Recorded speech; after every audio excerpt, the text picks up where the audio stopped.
Welcome to Lyceum, the intellectual haven, where we embark on a journey through the corridors of knowledge. I'm your guide, and today, we delve into the fascinating world of Middle English, a linguistic epoch that shaped the very fabric of the English language. So, grab a seat, open your mind, and join us as we unravel the tapestry of history, literature, and culture that defines the Middle English period.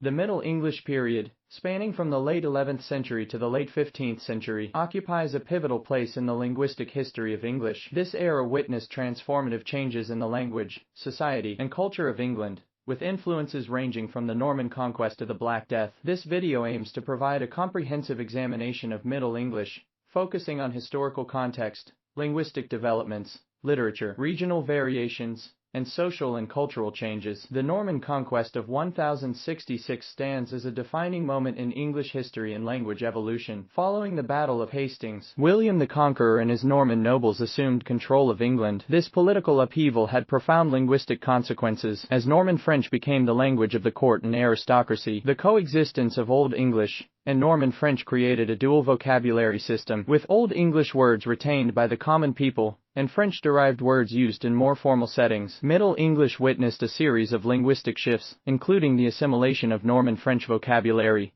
alterations in pronunciation, and changes in grammar and syntax. The Norman influence resulted in a substantial infusion of French words into English, contributing to the language's lexical richness. The phonological landscape underwent shifts, marked by the Great Vowel Shift, a gradual transformation in the pronunciation of long vowels, the simplification of inflections, and a move toward standardized grammar and syntax were also characteristic of this period. The Middle English period is renowned for its literary achievements, with Geoffrey Chaucer's The Canterbury Tales standing as a masterpiece of the era. Chaucer's writing reflected a linguistic amalgamation, incorporating elements from various regional dialects and contributing to the emergence of a more unified English language. Romance literature flourished during this period, with works like Sir Gawain and the Green Knight and Arthurian legends capturing the imagination of medieval audiences. Dialects and regional variation. The linguistic landscape of Middle English was marked by significant regional diversity. Various regions had distinct dialects, reflecting the local linguistic tapestry. Over time,